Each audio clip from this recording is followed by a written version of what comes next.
Air and water are the two most common fluids that we come across, and most people will say that water is more viscous because if you want to move your hand in air or water, it's easier to do it in air than in water. So one would think water is more viscous. That's not actually true.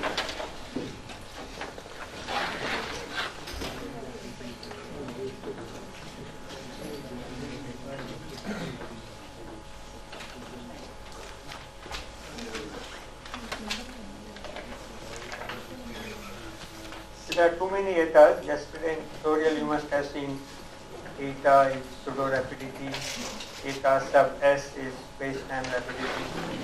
This is another eta, which is coefficient of shear viscosity, which you must have studied in undergraduate classes. So don't confuse between different etas. So this eta is coefficient of shear viscosity. Now, eta of water is actually larger than eta.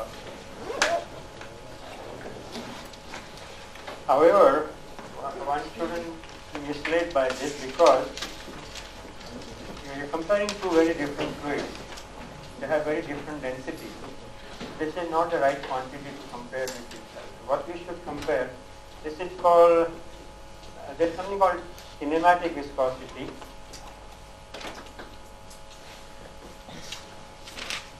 It's defined as eta upon density. And let's call it or so if you do this and eta upon here, then actually find it's reversed. So if you compare kinematic viscosity, air is actually more viscous than water. So the lesson is, if you want to compare different fluids, you should compare quantities like this, kinematic viscosity. Now let's go to, this is all non-relativistic. If you go to relativistic domain, then what would you use in this case? Why is kinematic viscosity a better measure than? Because you are comparing very different fluids. For example, water or liquid nitrogen, liquid helium, or liquid QCD matter. They are very different fluids. So they have very different densities. So if you just compare coefficient of shear viscosity, it is not the right quantity. You have to factor out the effect of density. The non-relativistic. In the relativistic case, rho is not a good quantity because numbers are not conserved in relativity. You can create many particle-antiparticle pairs. So number density is not a good quantity. So instead of eta upon rho, in the relativistic case, you have to replace this by eta upon s.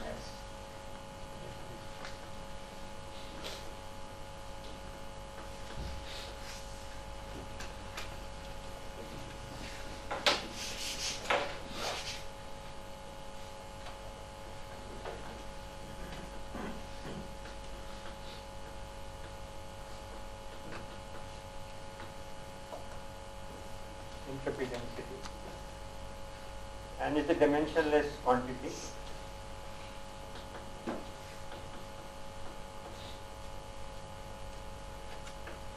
So if you, okay, so let's use this quantity.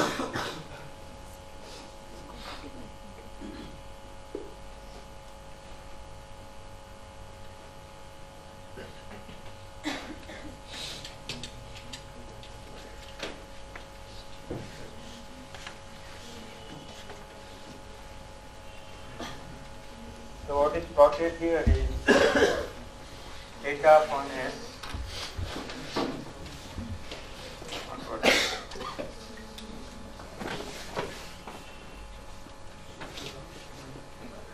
Right? So on the y-axis are eta upon s, and on the x-axis is temperature minus T0 upon T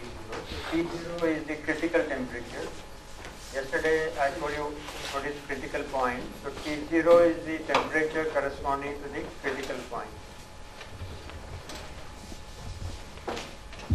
The critical point was the point at which this first order phase transition line ended. So it is that. So it basically is a measure of temperature. When T is critical temperature, you have this 0. So what?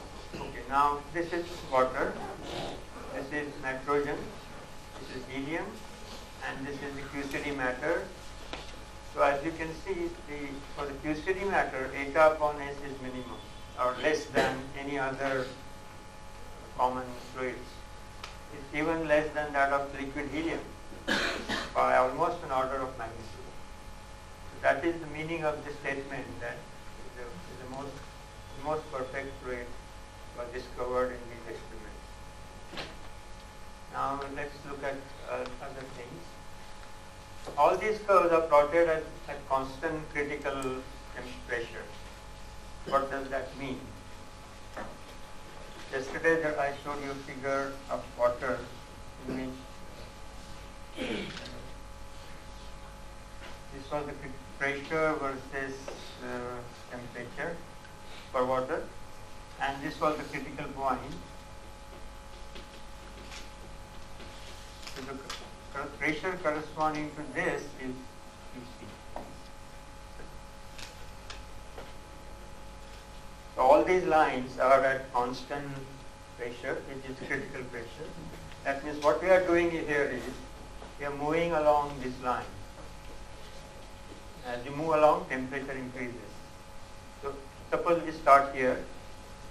We are starting at liquid temperatures which are less than the critical temperature. This is the critical temperature. Critical temperature and critical pressure. So if you are, now let's focus only on water. You are on the left of the critical temperature, right? You are at a lower temperature, that means you are somewhere here, and you are moving along this line. When you hit the critical point, which means you have arrived here. You started somewhere here, you have gone up to here. Now if you continue moving along this, then you are going along this line. Is it clear what that curve stands for? It stands for the value of eta upon S as you move along this line. Now, so on the left of this critical point is the liquid water. Lower temperature you have liquid. At higher temperatures you have water vapor. Now you see the eta upon S of liquid water is decreasing as you increase the temperature. So the behavior of liquid and gas is very different. Why does that happen? Liquid water, its eta upon S keeps on decreasing as you increase temperature. The reason is liquid, what is eta? Eta is coefficient of shear viscosity. It is a measure of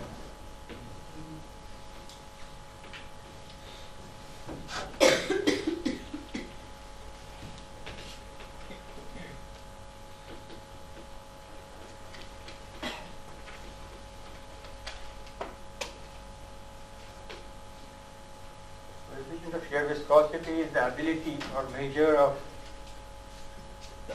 ability to transport momentum. So low eta upon S means low ability, high eta upon S high ability.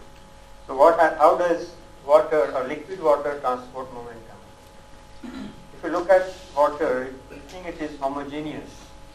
So on some scale it is homogeneous, but if you look under microscope, it's not homogeneous, there are voids. So this is liquid. There are molecules. And there are thing here. So this is a void. So if you push, these are all water molecules. If you push this molecule rightwards, then it will push this. Push this and so on, and after that it stops because there is nothing to push. So the momentum cannot be transferred beyond this, and there are such voids all over. Now what happens if you increase the temperature? Because you're increasing the temperature. temperature as you go down, what happens? What do you think will happen? Similar and similar chains. There will be many more voids created. In other words, the mean spacing between the voids will there will be many more voids, so the ability to transport momentum will decrease over a longer distances. That's why eta upon s keeps on decreasing. Now, suppose you are gas. How does gas transport momentum? Air has molecules. If you heat the air, the molecule mean free path increases. So the air molecule can travel longer distance at higher temperatures without encountering any collision. Right? That's the meaning of mean free path. You go the distance that you travel on the average without hitting any other molecule. So if you increase the temperature of the gas, mean free path increases, so the ability to transport momentum over longer distances increases. That's why the eta upon s keeps on increasing. So liquid and gases, mean free path increases as temperature increases.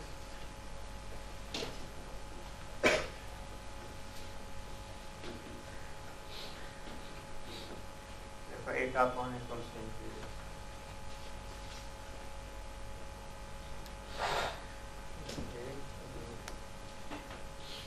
So liquids and gases behave differently. Now another interesting observation is this is now QCD matter.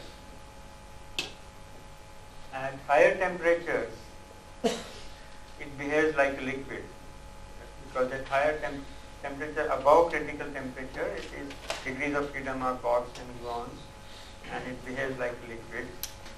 And at lower temperatures, you have mesons or pions, for example, hadrons. So gas of pions, it behaves like a gas. So strangely, liquid cools into a gas, which is opposite of what you normally see.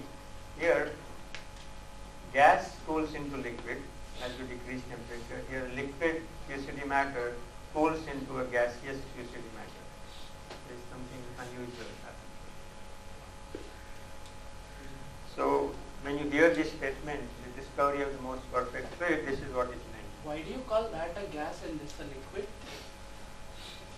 Okay, why this QCD matter created in and collision behaves like a liquid, Yeah. and what is the evidence for that? We will come later in the course. You can repeat the switch off time for this keyboard. How do you do that? References? And why you are I think references behave similarly. The eta upon s have roughly similar values, which is somewhat unexpected. So this is one figure I wanted you to show, and one more figure that yesterday we had some discussion about. The initial energy density we saw, we discussed that it is lumpy, it is not because of fluctuations in the positions of nucleons and partons. The initial energy density, this is what is plotted is epsilon, that is energy density in the transverse plane transverse to the collision axis. This is the xy plane and this is the collision axis. So in this plane, how does the initial means just immediately after the collision, how does it look like?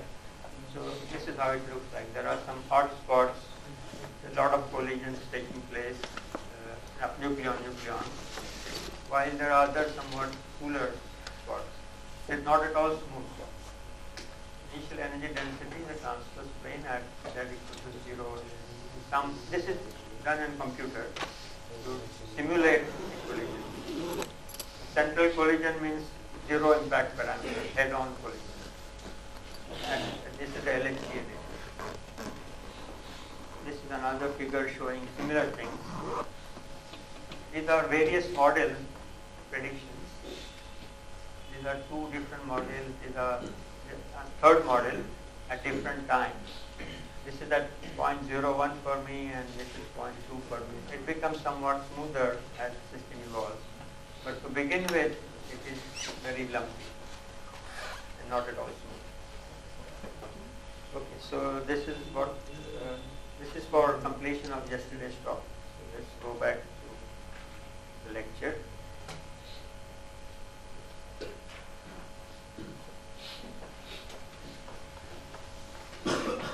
So this is the rough outline. This was done yesterday.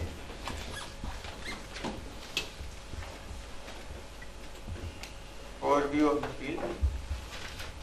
Then today we'll start with some background material. Here I will talk about relativistic kinematics necessary for RIC and LHC, relativistic thermodynamics, the basic ideas or language of relativistic thermodynamics, and the Gaussian picture. We'll come to know what it is. Later on we'll talk about the, it's not possible to finish everything today, but the equation of state in some simple models, and then equation of state in state-of-the-art realistic models. So that is all comes in the background. It's going to take more than one lecture. Okay, one more thing, I arranged this course such that it's like building a story, starting from the beginning till the end. We'll go in a chronological order. So starting with the initial state.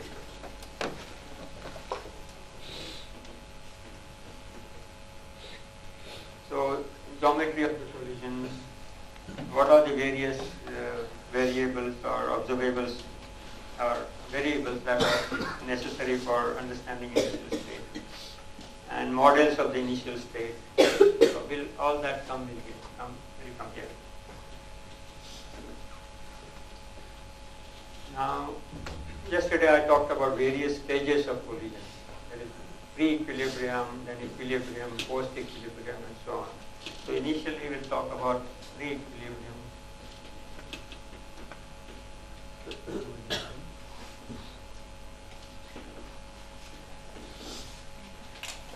What is the theoretical framework needed for pre-equilibrium evaluation? That is the relativistic kinetic or transport theory. So we'll talk about that, the relativistic Boltzmann equation, various models of the initial state or pre-equilibrium evolution, color, something called color, glass condensate, all that we'll talk here. Then some 5 and 6.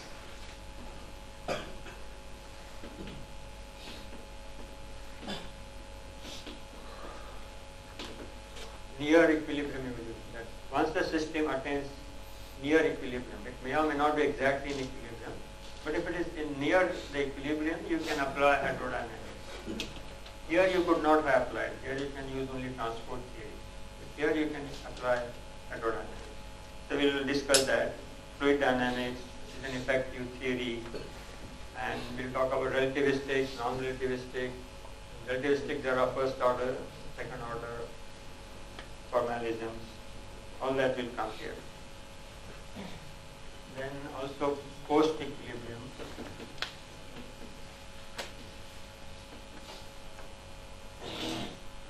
That is, once the system becomes dilute enough, it no longer remains in equilibrium and you cannot use fluid dynamics. Again, you have to use kinetic theory here.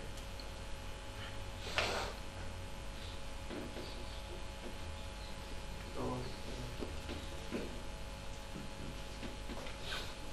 when we come to the final state of the collision, now how does one describe the final state? What are the various observables? What does the various data tell you? So, and what are the most important observables that we'll discuss here? And in the final lecture, there are other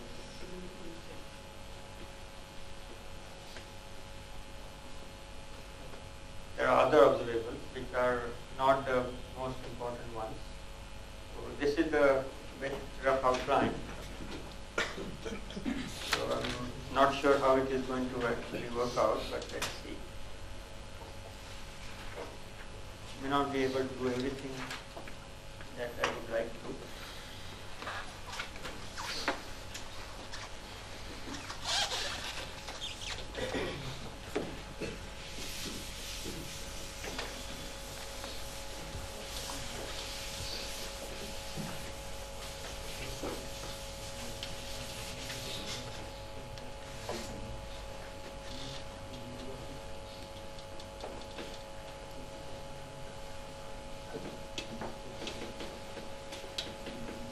I'm going to work in these units. K stands for Boltzmann constant. And because of this,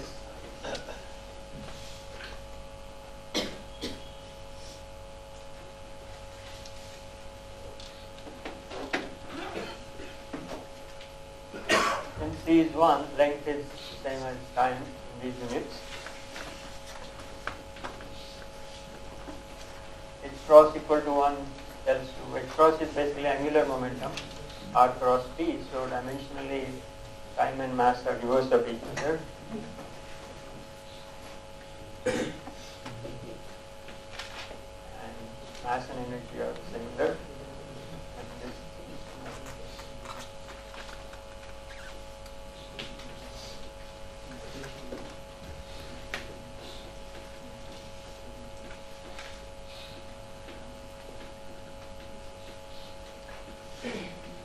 This is a useful number for numerical calculations. For example, if you want to convert pion mass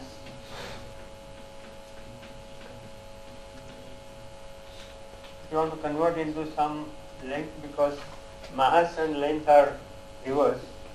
So what will be the power of Fermi here? Fermi minus. And if you want to find out this number, you can make use of this quantity. How much do you think it will be roughly? It will be less than 1 or greater than 1? Less than 1. It's approximately 0.7. And since since we are taking K to be 1, you can show that 1 MeV is approximately, because Boltzmann constant is taken to be 1.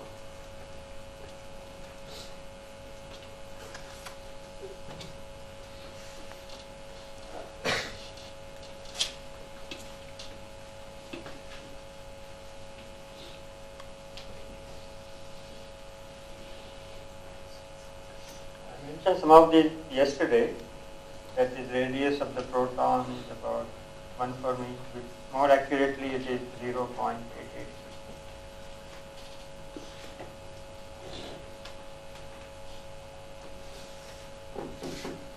The latest experiment done in recent years, this is the radius. This is a charged RMS radius. A charged root mean square radius of the proton, measured in electrons, proton, elastic scattering. And radius of the nucleus we saw yesterday was 1.1.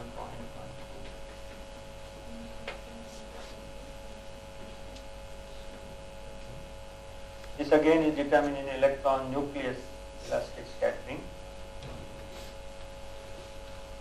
Or lifetime of QGP.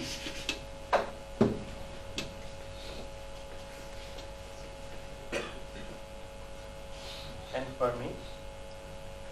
Now it is easy to estimate this number or guess this number. You know we're talking about collision of two nuclei. So what is the initial transfer dimension? That is diameter of the nucleus, right? And then, so we know the length scale. And the message has to go from the center to the edge of the disk. So that travels by speed of sound. So if you know the length scale and the velocity, you can estimate the lifetime.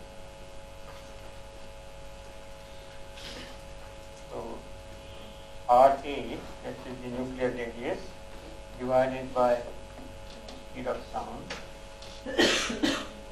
And you can take speed of sound to be roughly 1 upon root T. This comes from this relation, epsilon is 3 times pressure. Energy density is 3 times pressure. And definition of speed of sound is Cs square is, I wrote yesterday, Cs square is del P by del epsilon. So Cs is, this is a good number to substitute in this formula. So if you put these numbers, you get about 10%.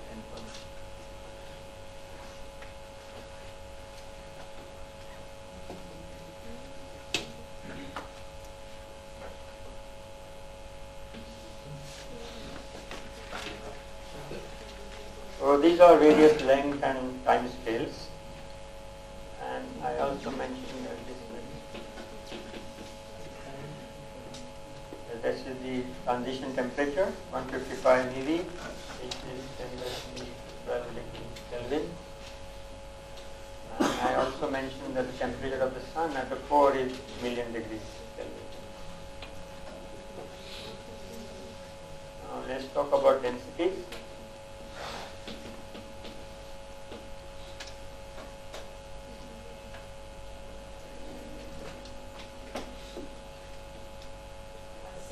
Yeah. To estimate QDP's lifetime, you have said Say it again. Oh.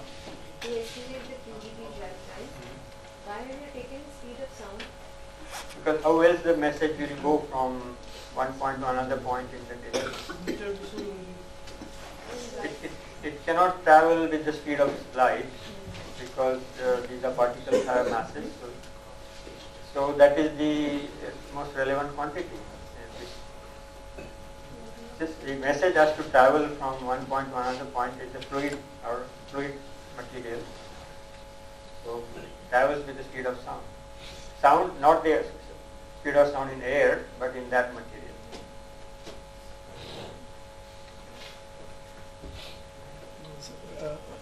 So this 10 Fermi lifetime is obtained from this argument, or actually how? Actually, yeah, in detailed calculation, detailed observations, our hydrodynamic calculation also gives similar numbers, but here I just wanted to make order of magnitude estimate.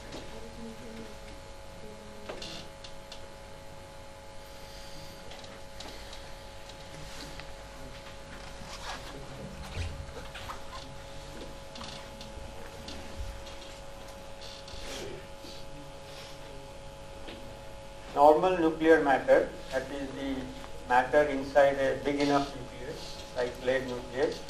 What is the density at the center? That also is easy to estimate because you know the density, you know the size of the nucleus, you know how many nucleons are there in that much size. So you can calculate how many nucleons are there in the unit Fermi cube. So this number is 0.16 nucleon. This is the number density, 0.16 nucleons per Fermi cube in ordinary nuclear matter. So if I want to know the energy density, how much will it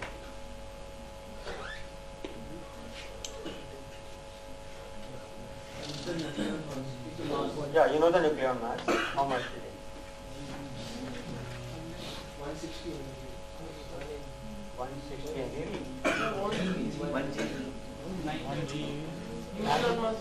939 MeV, roughly 1 GeV, slightly less than 1 GeV. So this number, this is the number density, and I want energy density.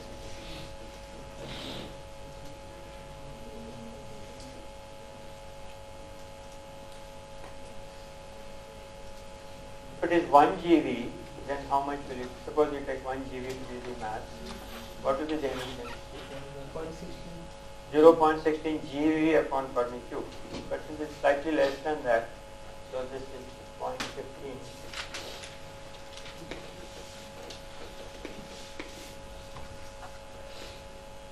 0.15 GeV upon Fermi cube. Now this is normal nuclear matter. What about the energy density in the proton?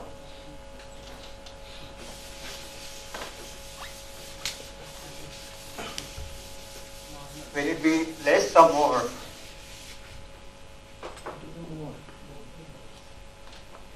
It will be more because why will it be more? Smaller size. Huh? So it has higher number density because when you are calculating number density for whole nucleus matter, there are like non-nuclear points also. In the nucleus, there are voids. Yes. Besides the nucleon, there are voids.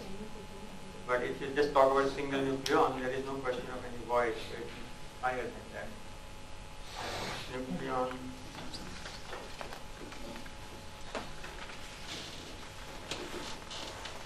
About one.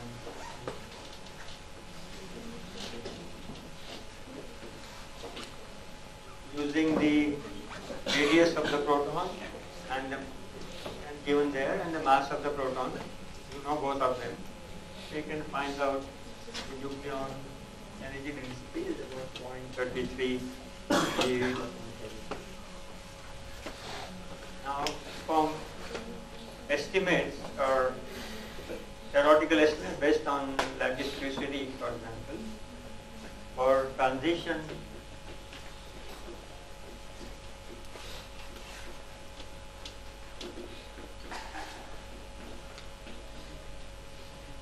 you need much higher than this, because this is ordinary nucleon which is bound, it has this much energy density, so unless you increase its energy density, you cannot have deconfinement. So the energy for transition to QGP, you need about of the order of 1 GeV.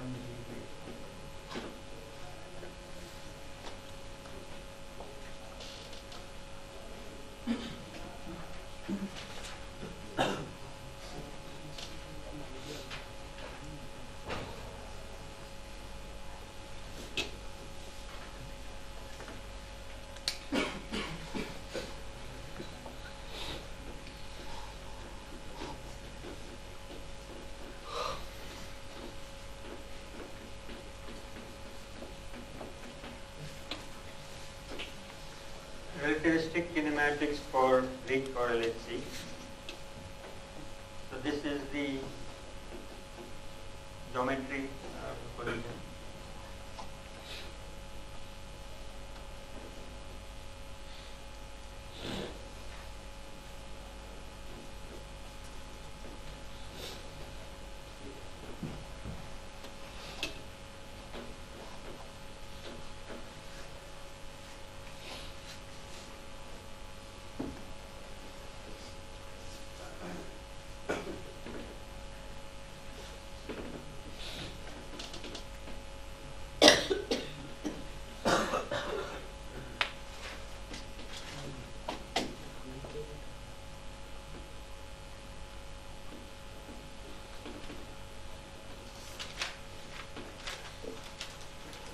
So this is the projectile and a target.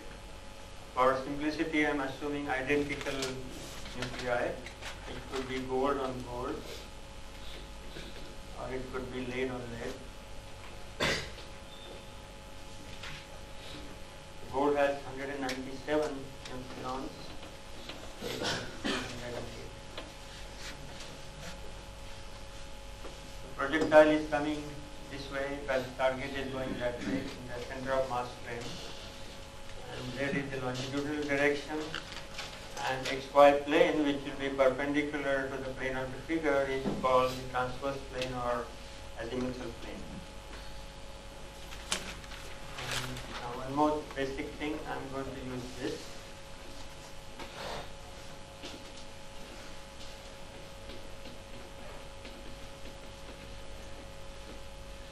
This is my metric.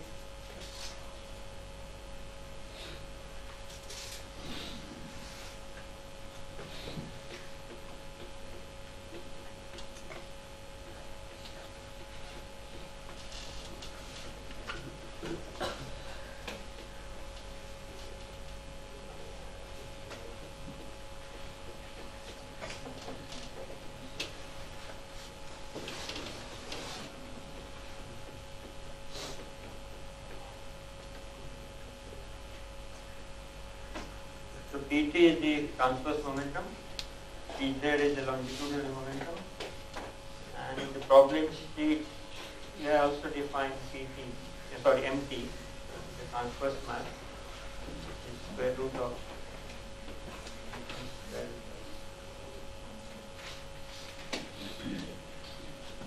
m0 is the rest mass of the particle, is also equal to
natural units, velocity goes from -1 to +1.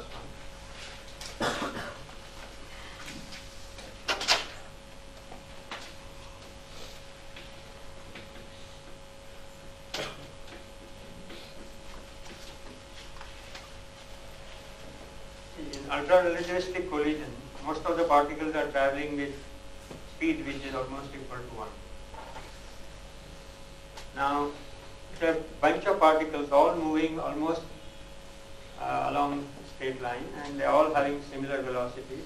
How does one distinguish them from each other? They are almost the same velocity. It is hard to distinguish one from another. So rapidity helps you in doing that. If you look at the figure,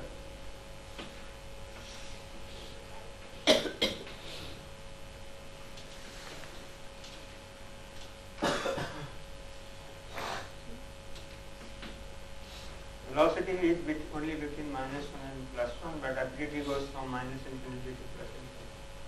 Even though all the particles, suppose they have all somewhere bunched here, then the velocities are almost the same, but if you transfer to the rapidity, then they have rather different rapidities from each other. So that is one advantage of going to this direction. And just for the sake of completion, how does cosine hyperbolic? So V is and Y. How does cosine hyperbolic and sine hyperbolic look like? First cosine, how will it look like? Do you know?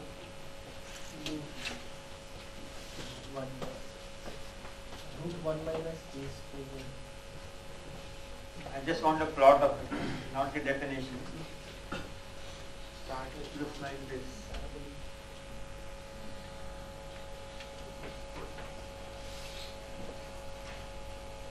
It goes to infinity as y goes to infinity. Minimum value is 1. And sine hyperbolic goes like this.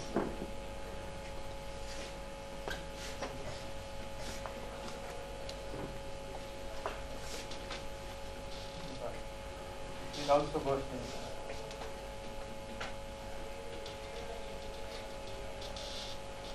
Tends to coincide with cosine hyperbolic. So this is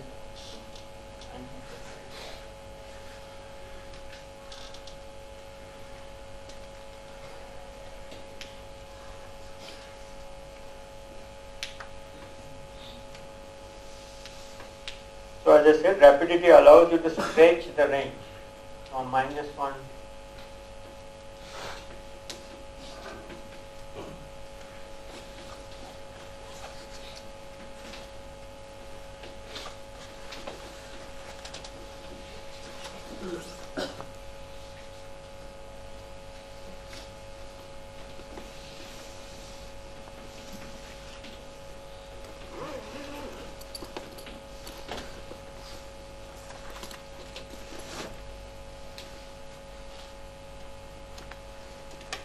And because of this, if there is any structure there is any structure hidden in this particle which is not visible if you stick to velocities, that becomes evident if you go to rapidity.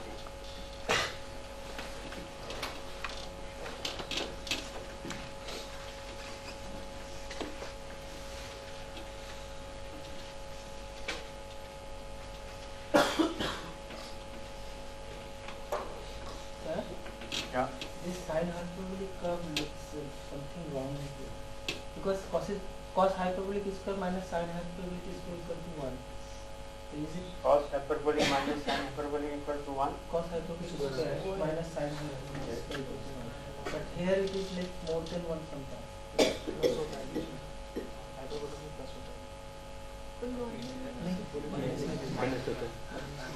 Which part do you think is wrong? Here? This part? This is cosine hyperbolic. This is sine hyperbolic.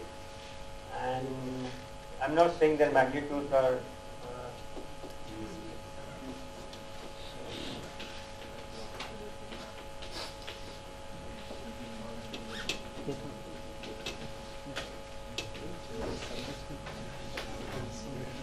if y is infinitely large, then they become equal. It's here. If y is in this case minus infinity, then this will go to some infinitely large number but positive. This will go to negative infinitely large number. Right? Their magnitudes would be equal. Right? The graph is right. So what is wrong? Why do you think this is wrong? In this case, it will be e raised to magnitude of y, because y is negative, and here this is also minus.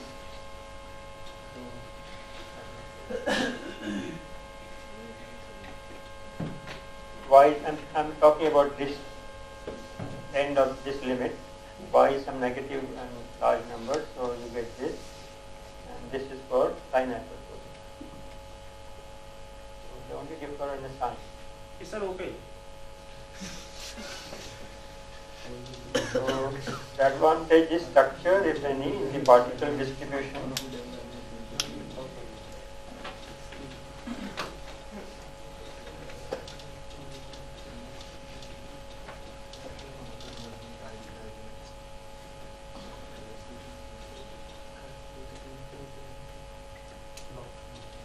Another advantage that you probably saw in yesterday's tutorial, the properties under Lorentz transformation.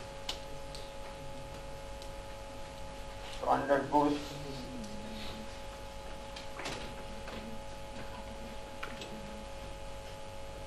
non-relativistic velocities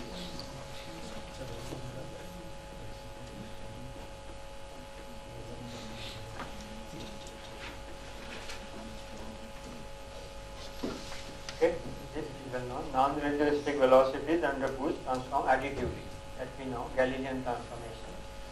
But relativistic velocities, they do not. This is also well known. The Lorentz transformation of velocity is not additive. But as you saw in the tutorial, the rapidity is transformed additively under Lorentz transformation.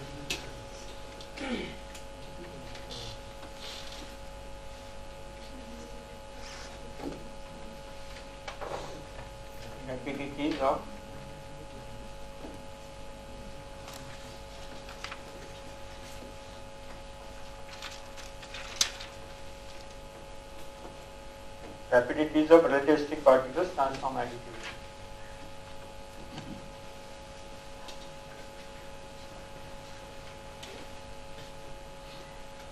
And this is convenient because we often have to go from one frame to another. What are the various frames that we often have to transform? One is the overall center of mass frame.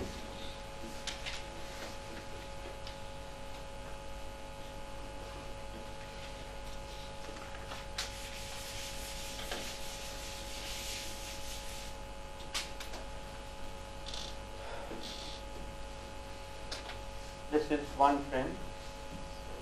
Then there is something called target trace frame. The target, one particle is a trace, another is moving. This is a target trace frame. And one also has to often talk about center of mass frame.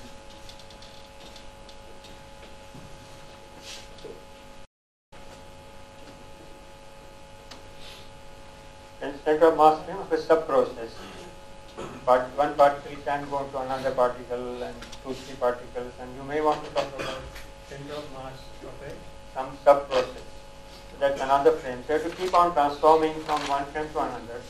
So the additive property is very convenient.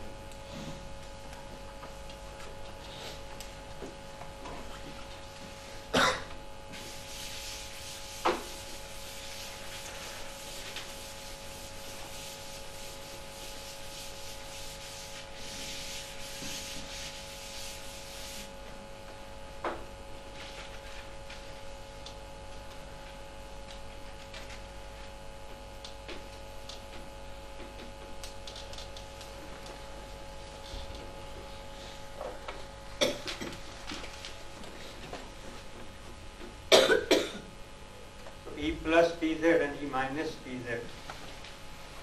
These are the light cone variables, and in the transformation of these variables, rapidity comes in.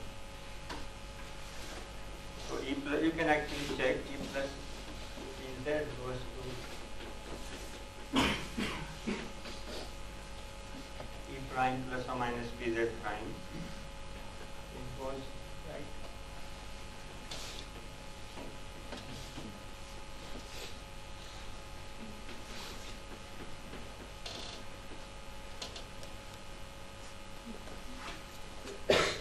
Plus or minus sign depends on what transformation you are making, 1 to 2 or 2 to 1, it depends on that. So light cone variables transform like this. They just get multiplied by e raised to rapidity. And this is the rapidity of the frame, relative velocity or relative rapidity. That is one.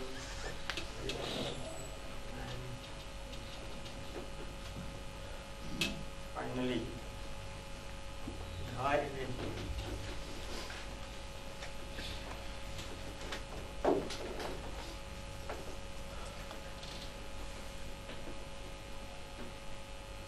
Hadronic collision, that means involving hadrons, nuclei, protons, neutrons. The distribution of final states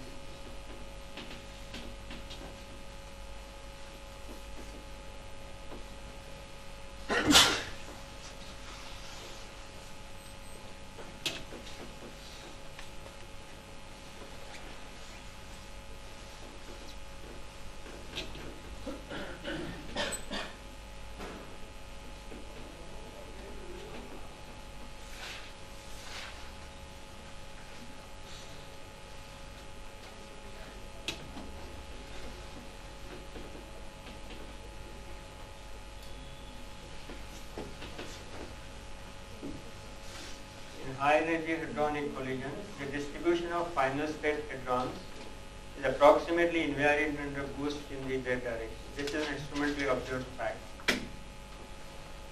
which means there is a, as you go from one frame to another frame, the particle distribution doesn't change much. It's flat. So that is the boost invariance.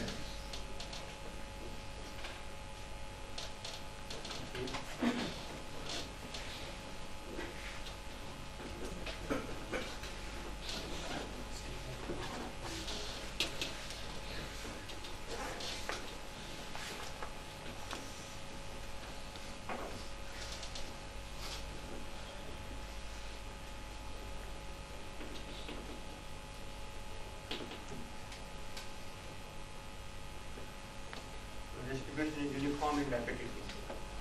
Does this mean that almost all the particles that are produced are close to C? No, it doesn't mean that.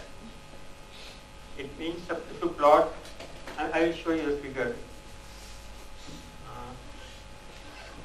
If you plot the particle distribution as a function of rapidity over some narrow region, then it looks almost flat.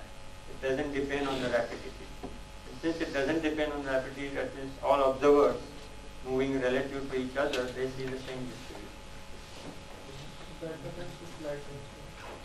That happens with Light that all observers agree on the speed. So does this have anything no, to do it's with just that? nothing to do. All these particles are moving much or velocity which are less than the velocity of light. The distribution is approximately uniform in rapidity. Of course, not over huge range, not minus infinity plus infinity, but over some big enough range.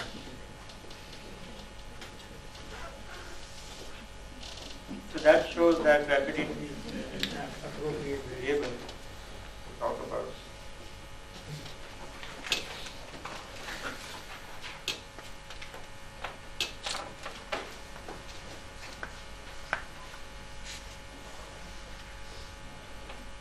This also means that all observers moving in all initial frames moving with respect to each other, all along parallel to the z-axis, all observers see the collision in almost the same way.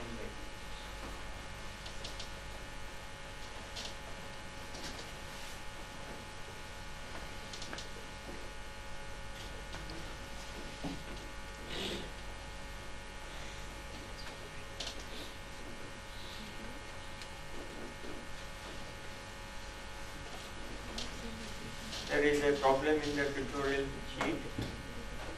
It asks you to show that in the extreme relativistic limit,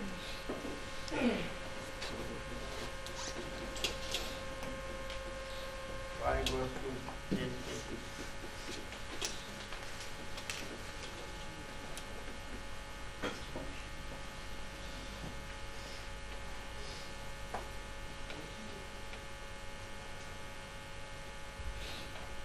What is mean by extreme relativistic limit?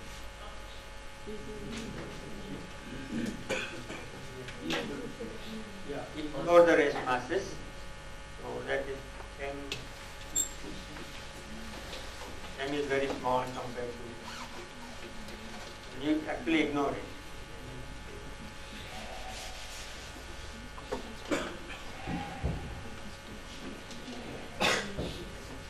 Ignore the rest masses. So this you are supposed to do yourself. Now look at the definitions of y and rapidity. Y, to remember, is 1/2 log e plus e z.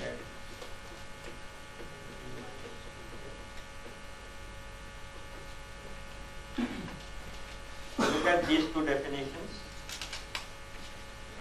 and you will realize one of them is easier to measure than the other. Which is easier? Yeah, eta is easier because you just have to measure the angle of the particle. This is the polar angle. Theta is this angle. Angle made by the particle to the z-axis, polar angle. So that is much easier to measure than actually measuring energy and z of the particle. So it is convenient. And you can replace y by eta if this limit is satisfied.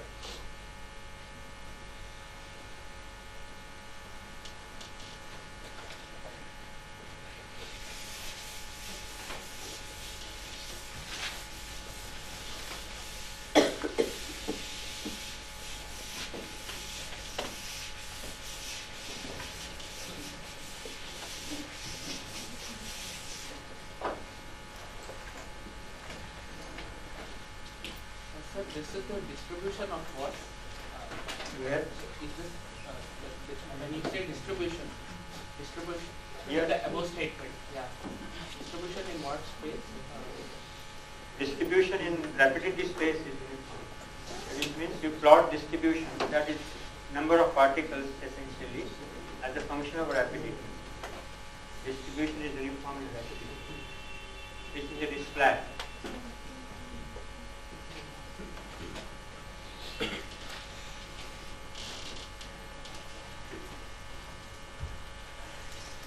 So the result was eta is easier to measure.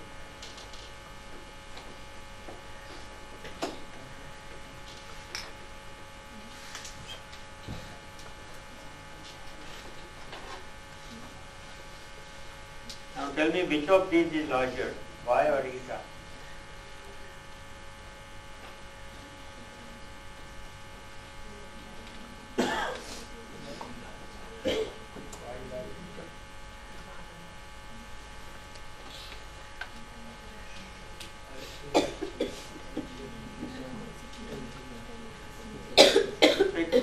Instead of this, it is better to look at equivalent definitions. You can look at this y.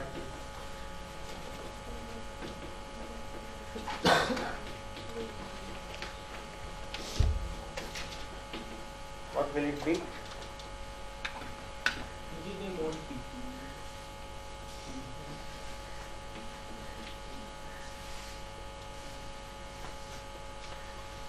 Y is tan hyperbolic inverse of velocity and pseudo rapidity is tan hyperbolic inverse of, if you ignore rest masses, E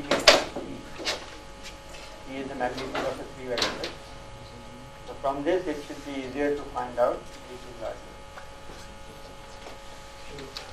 It looks like it's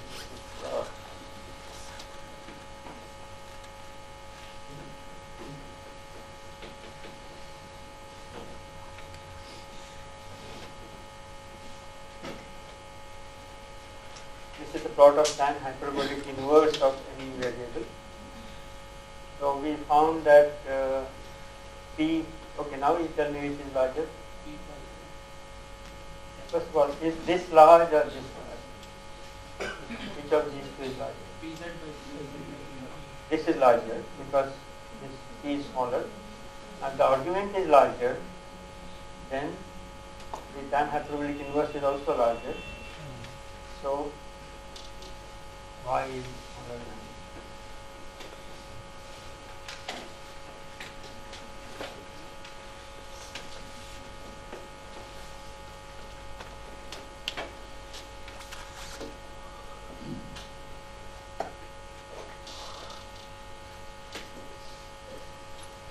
Also, now there is this mnemonic.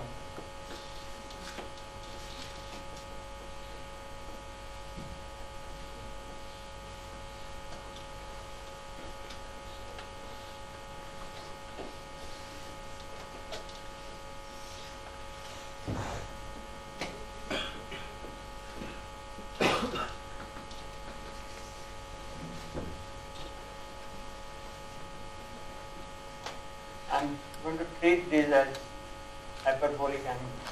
This is not an ordinary right angle triangle. This y, so what should I write here and here?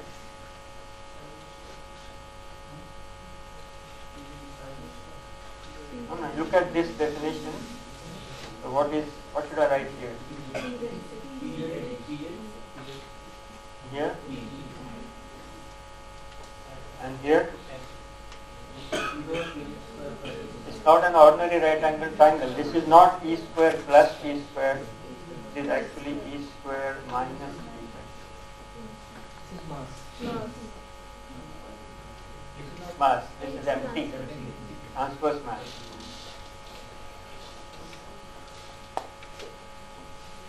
What about this?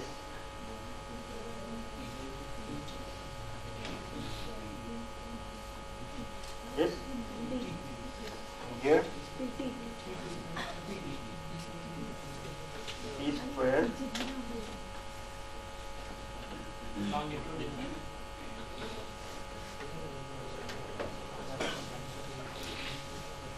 So this is just as a trick. It's not the actual right angle triangle. So see, when dz is equal to E, what happens to y? Dz equal to E, what happens to y? Not 45.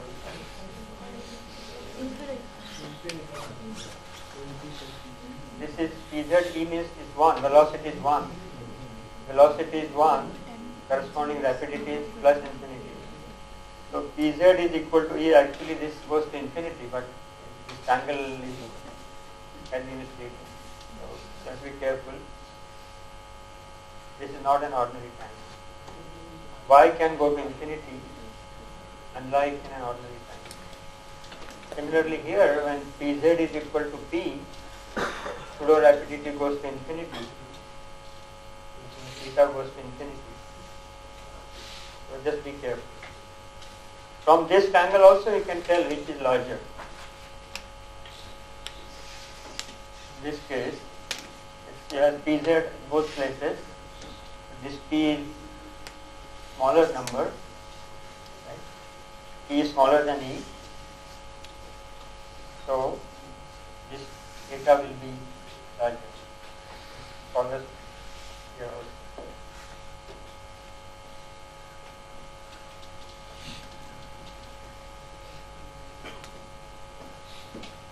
And this is useful because you can write E and Z in terms of MT or MT.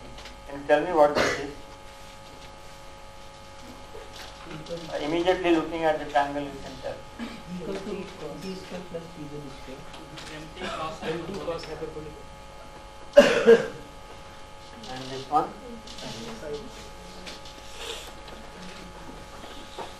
So that's why it is very convenient to draw such triangles. What about here? P is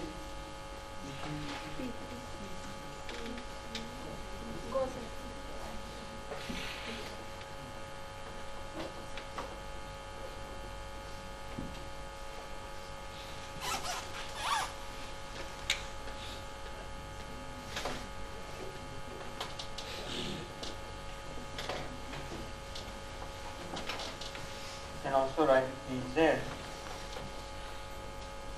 as Pg.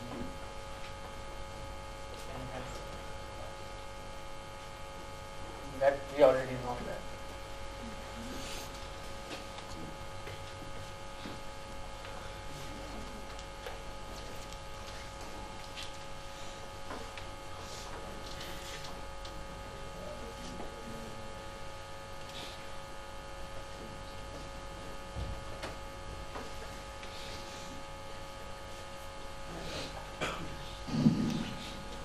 One more observation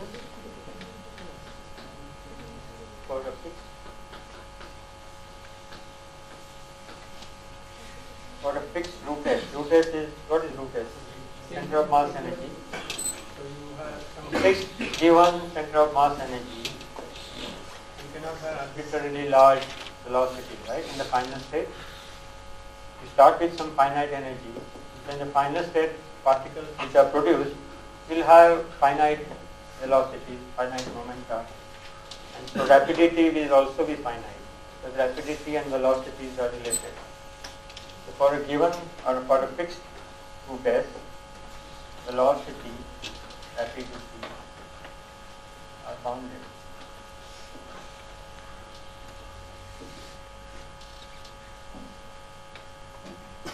What about theta? Is it also bounded? Why not?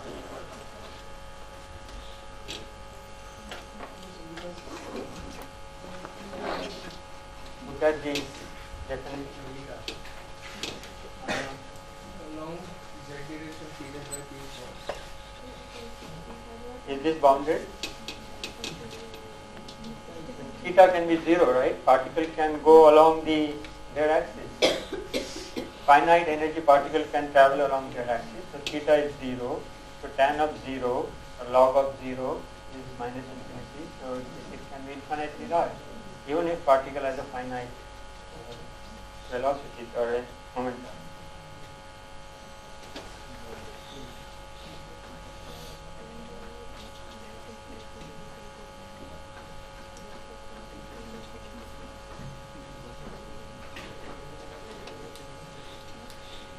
Because theta can be 0. So there is a problem in the tutorial sheet also. For various values of theta, what are the values of theta? You will find that as you increase. Okay, one more thing. What is, suppose theta is 90 degrees. What will this be? 90 means this is 45, tan 45 is 1, and log of 1 is 0, which means particle is going this way. Particle is traveling this way. So this corresponds to eta equal to 0. As you keep on increasing eta very rapidly, you will find that it goes to 0. For eta equal to 5, or 4 or 5, it becomes almost less than 1 degree. Very rapidly it goes to 0.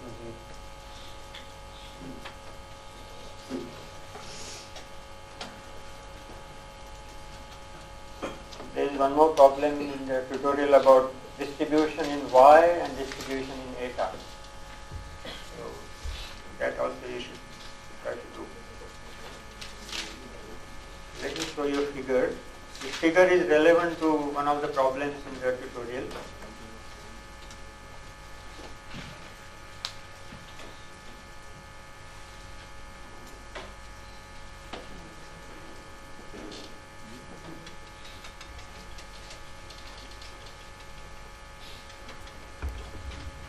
What is plotted is dn by d eta. Okay? That is how many particles are coming with different pseudo rapidity. It's plotted as a function of eta over some range. And similarly, one can also plot the dn charge upon dy. Right? That will be called rapidity distribution. This is called pseudo rapidity distribution. And if there is a boost invariance, then rapidity distribution will be flat. It will not be like this. Now, why there is a dip, you will understand if you solve that problem in the tutorial. dn d eta has a dip when eta is 0, but even when dn dy has no dip. This is actual data from LHC. LHC is one of the experiments done at LHC. And then these are various models, we don't need to worry. Just have to observe that there is a dip here, which is easy to explain if you solve that problem.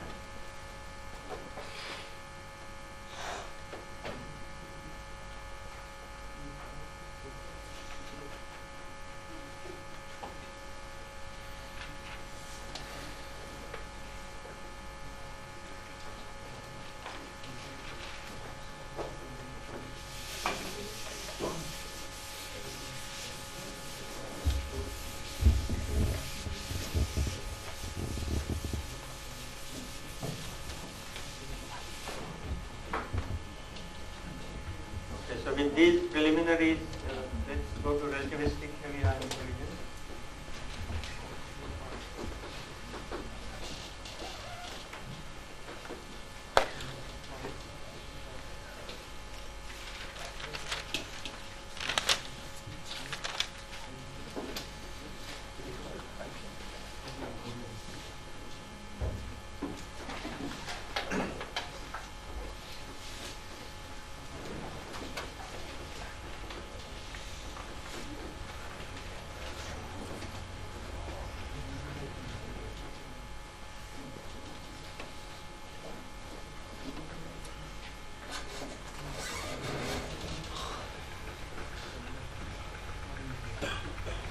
Going to consider two different situations. In one case, the root S, the center of mass energy, is few GeV upon n, 4, 5, 10, 20, but not more than that. While here, the energies are much higher, hundreds of GeV per centimeter. This is, at RIC it is 100 GeV, at LHC it is 2700 GeV. That means the rest mass of the moving mass is 2700 times the rest mass at LHC. At RIG it is 100 times larger. So in this case, the nuclei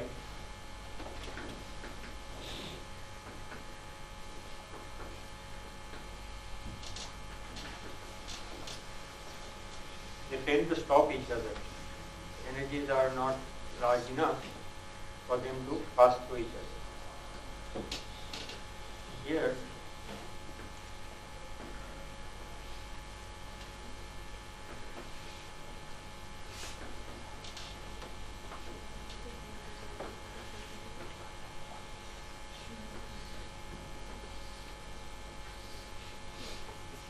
high enough energy, nuclei nearly pass through each other.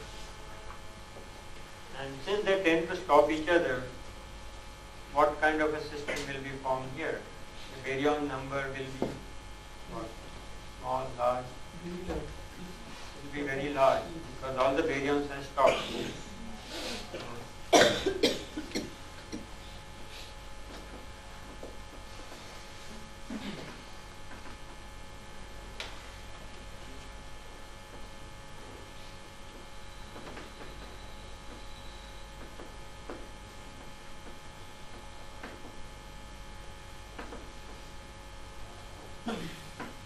So dense baryon rich matter is formed in the mid-rapidity region. Mid-rapidity means near y equals 0. While here, since the nuclei nearly pass through each other, that means all the baryon number has gone away, what remains at the center will be almost baryon free. So, but still it is dense.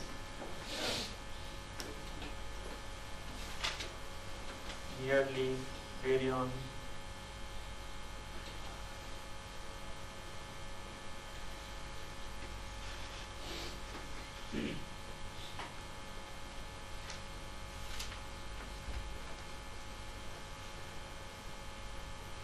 Now you might ask, what is the evidence for this? Or what is the experimental evidence?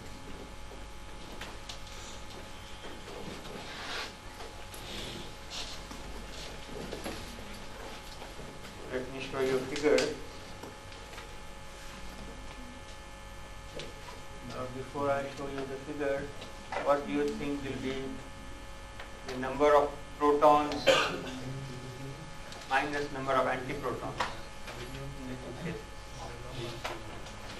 Protons and antiprotons will be created here as well as here, but in this case, the number of protons and number of antiprotons will tend to be nearly equal, while here they will not be. If you observe number of protons minus number of antiprotons, you will find some figure like this.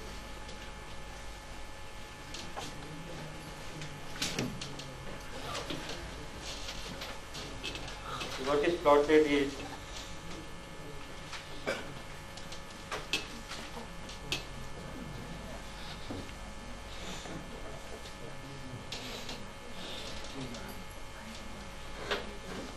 on the y-axis are d and dy.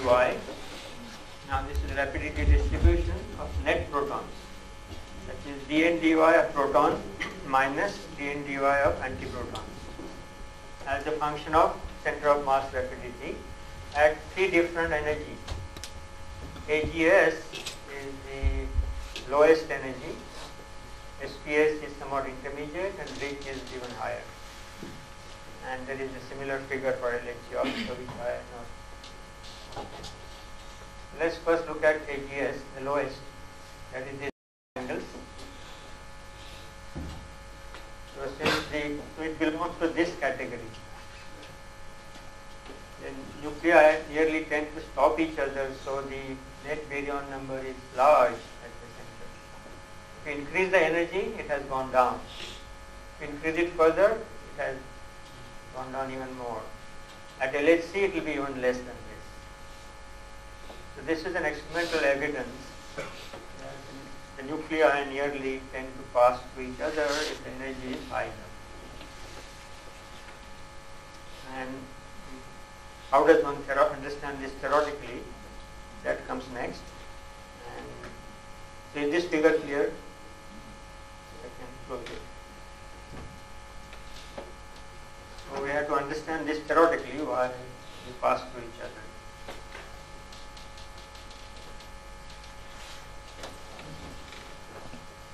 Okay, I didn't mention energies, but if the lowest was about 5, root S was 5, then the intermediate was, root S was 17, and at rich, root S is 200. So they're successively higher, 5, 10, 17 and 200.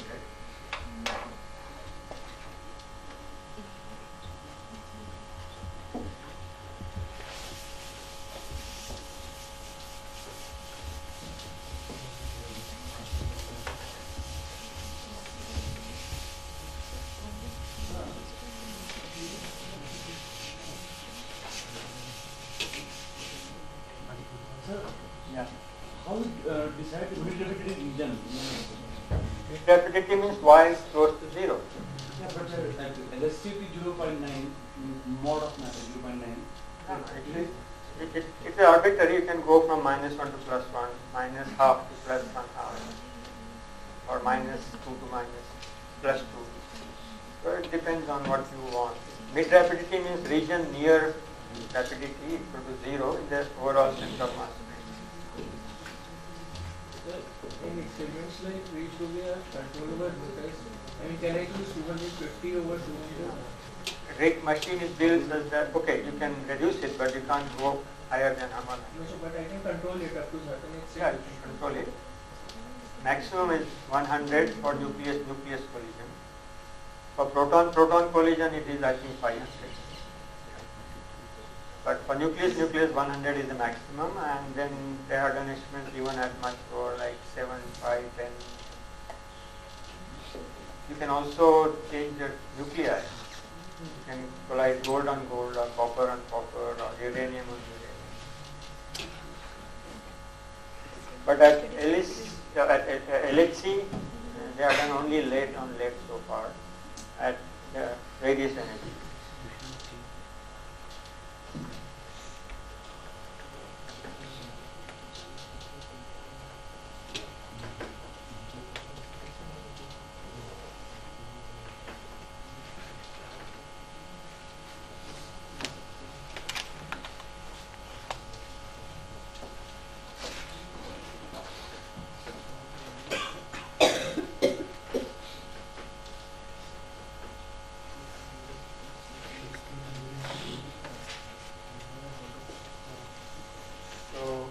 Try to understand that experimentally observed fact that the nuclei are almost transparent at higher energy.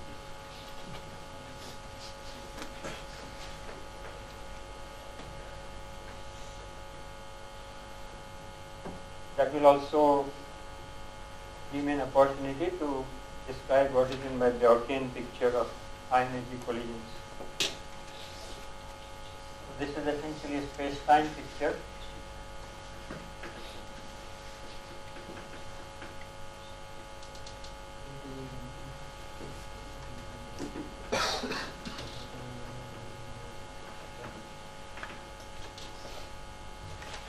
Space-time picture of an ultra-relativistic area and collision. And one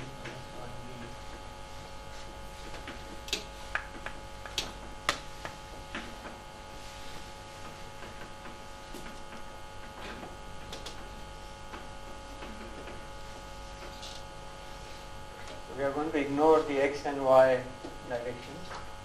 Only t and z are the relevant ones. Z is the beam axis direction.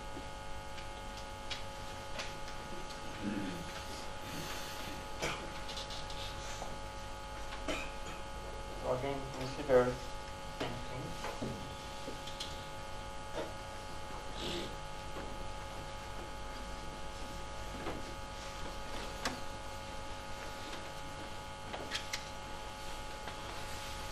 And they are Lorentz contracted.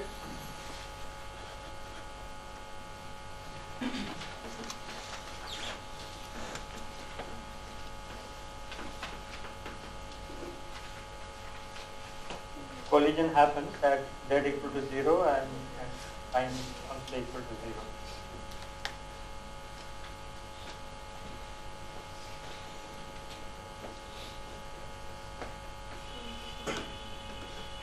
Now, what do we know about the structure of proton or a nucleus? The parton structure, a box-blown structure. How do we learn that? We don't learn it from elastic scattering. Elastic scattering will give you only radius and other properties, but not the parton structure.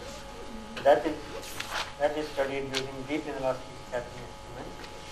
This is the basic process. You have a proton.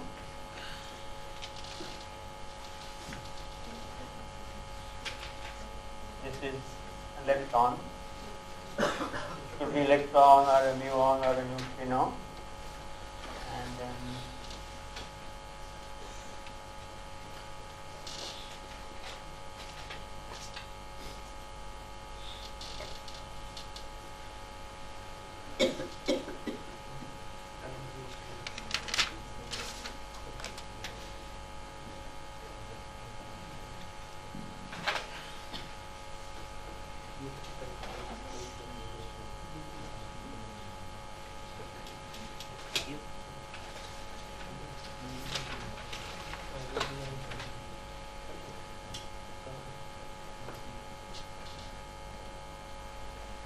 So this is the process.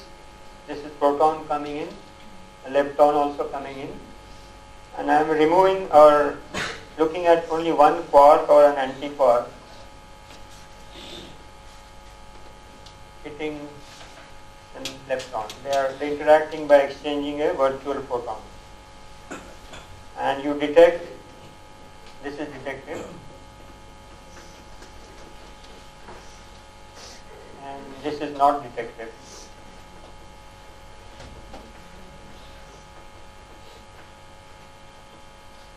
So this is what is called an inclusive process.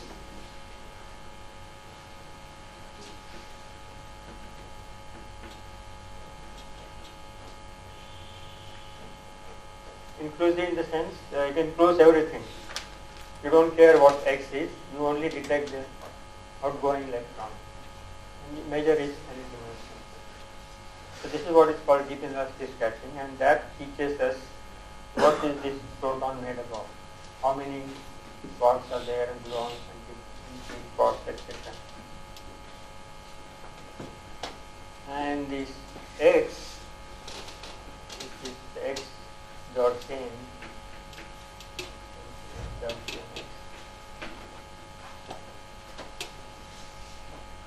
that is the, if P is the momentum of the proton, then X times P is the momentum of the parton. Now I don't have time to go through more details of deep inelastic scattering, but just remember that this is X that comes here, which is a fraction of the proton momentum carried by a parton. X is a fraction, because X is small p upon momentum of this upon divided by momentum of this. So that fraction is usually denoted by X or Gaussian X.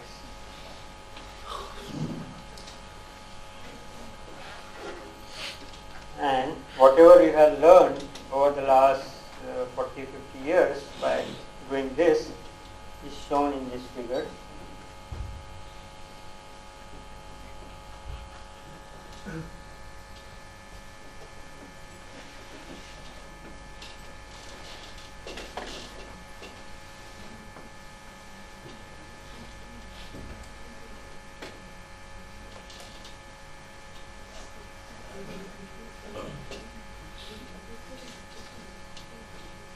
I will show this or describe this figure and stop.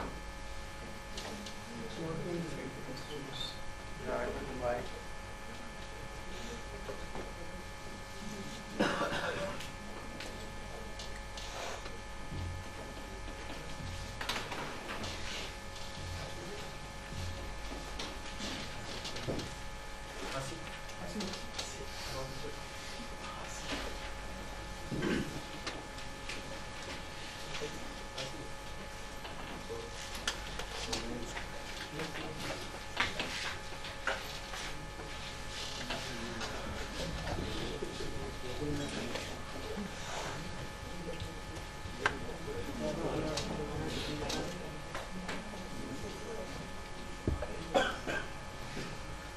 Yeah.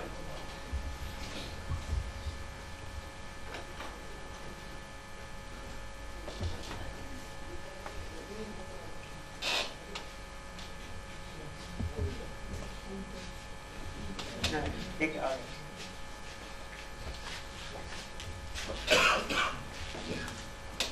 So this figure is taken from the latest copy of Particle Data Group, the big fat book PDG 2014, and this what is plotted is X times F. F can stand for various flavors, or quark, antiquark, and so on, plotted as a function of Gaussian X. This figure on the left is at this scale, mu square equal to 10 GeV squared. On the right it is much higher, 10 raised to 4 GeV squared. And let's look at these various flows one by one. This is UV, that means U valence. The number, it represents the number of valence quarks present in the proton. U valence. This is proton, not a neutron. Neutron will have a reverse. D valence is valence D quark. So it is, and it is range is 0 to 1. Since x is a fraction, it goes from 0 to 1. So it peaks somewhere here. dV also peaks. And then there is strange quarks, which are not there at large x, but if you go to smaller and smaller values of x, there is strange quarks. And strange antiquarks are also similar. These bands indicate there is an uncertainty, experimental uncertainty. These are charm quarks. These are U bar and D bar. U bar and D bar created in this C. You can create U bar pairs, virtual pairs. Gluon can emit U and U bar.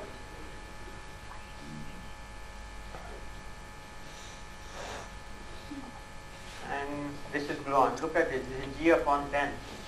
The actual gluon number is much higher, 10 times higher. So as you go to smaller and smaller values of x, there are huge number of gluons inside a proton. And at higher values of U square, higher scales, higher Q square or mu square means you have better resolution. Your macroscope is much better than here. If you look at the proton under a very powerful or a much more powerful microscope, this is what you see. There are now all these are increased much more. U valence and D valence are like this. And there are huge number of U bars, D bars, charm quarks, even bottom quarks, strange quarks, gluons. Again here G is G upon 10. And going to small x, you can go there by going to higher and higher root s. So by looking at a proton at higher and higher energy, this is what you see. A huge number of gluons sitting inside. So this information is going to be used in the rest of the talk, which is tomorrow. Okay, I will stop here if there are any questions.